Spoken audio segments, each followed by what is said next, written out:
Mga pare ko, welcome sa Awaw Falls.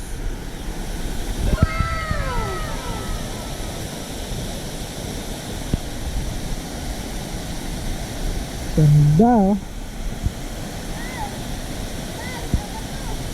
Matatagpuan lang yan dito sa lungsod ng Moncayo, probinsya ng Davao de Oro. Awaw Falls. Pumunta lang talaga kami dito mga pare ko para masilayan ang ganda ni Awaw Falls, no? Grabe, hirap ang daan pero worth it naman. Ayan. May mga naliligo dito po unti-unti. Walang event ngayon kasi normal days lang, no? And may pasok pa nga ngayon kasi June 17 ngayon. Kaya wala masyadong tao. And kami lang at may iilan. Ayan. Para siyang nasa gitna ng kabundukan. Ayan. May cottage dito. Ito ay nandito pala tayo sa bundok talaga, no, kasi kung makikita nyo yung pagpunta namin dito, grabe yung paahon tsaka palusong, no. So ibig sabihin umaakit tayo sa bundok. At saka ang daming mga ibon pala dito mga pare ko yo. Ayan. So pag nandito ka, ang maririnig mo lang is yung bagsak ng tubig mula sa taas. Ayan. So stress reliever, no? Nakakawala ng stress. Ayan simpot. Ayan. So hindi siya makakaligoan kasi hindi siya nagdala ng damit, no? Ako, ewan ko lang kung bababad ako mamaya. Kahit babad lang, no? Para malamigan man lang yung katawan bago makauwi. Ang daming mga ibon. Parang ang ibon dito is mga balin sa sayaw ba yan? Ayan, mga balin sa sayaw. Ayan. So, ayan. Pag uwi namin ngayon, makikita nyo ano naman yung daan, no? Magva-vlog ako hanggang doon sa Patag na, no? Pag pumunta ka pala dito is makakaano ka ng tatawid ka pala ng ilog, no? Pero kaya naman ni Uno, kaya naman ang motor natin or mga maliit na motor, kaya naman. So hindi ko lang alam kung pag tumaas yung tubig doon, no? Or pag bumaha, ganun. Pero kaya naman. Ang ganda. Ang ganda ni Awaw. So nag-ano lang ako kasi nga may nadaanan ako doon is Trento, no? Trento na, pero ito pala isakop pala talaga ito ng Moncayo kasi tinlaro ko doon sa desk kanina eh kung saan nasasakop ang Awaw. Kasi akala ko sakop na siya sa Trento. Kasi Trento na yung nadadaanan namin kanina bago kami pumasok dito. Pero hindi, Moncayo siya, no? Ayan, Moncayo. Salamat kay Auntie sa pag ano sa atin na sagot kung saan nasakop itong Awaw. Sakop ng Moncayo, Davao de Oro. So ito pa lang yung ano napuntahan natin, no? At saka yung Carwama na ilog doon sa may Upper Ulip, pero hindi tayo nakapag-vlog doon. Nakapag picture lang tayo. Dito is mabuti at nakadala tayong camera at nakapag-vlog tayo. Dito sa side na to is kabundukan, green forest. Pero hindi naman nakakatakot maligo dito mga pare ko kasi ayan naman, patag naman siya. Kita mo naman, ayan. Saka may mga katasan dito, kitang kita naman yung mga tao dito pag may emergency, kita naman.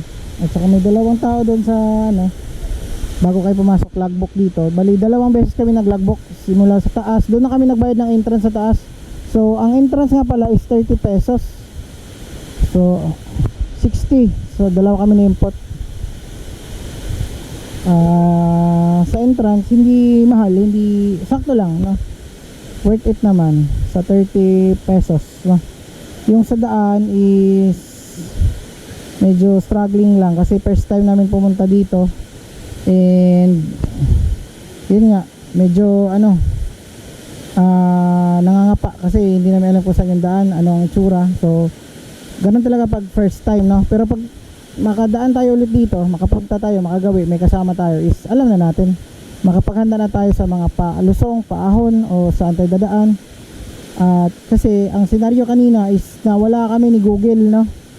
Nawala kami ni Google, hindi niya alam dito talaga yung papunta. Meron siyang tinuro kasing daan, is naputol kasi ginawa yung tulay, no? So kung nakikita nyo kanina, yung tulay is under construction, no? So kaya naghanap kami ng ibang way. At nagtanong-tanong kami sa mga lokal, and goods naman, ang mga lokal is tinuturo naman ng maayos sa amin. Kaya ayun, natagpuan namin ng matiwasay, nakapunta kami ng safe and okay naman. Medyo pagod nga lang kasi may nadaanan kami dong bumpy roads, no? Patag siya, kaso nga lang hindi naman siya mabato, rough road siya, hindi ganun kabato, pero ang daan pag ganun talaga kami, kaya matagtag. Pero goods naman, okay naman lahat. And ngayon ang pauwi namin mamaya. Naka wide na to para kita nyo. Pag naka super wide kasi parang hindi siya ganun kano.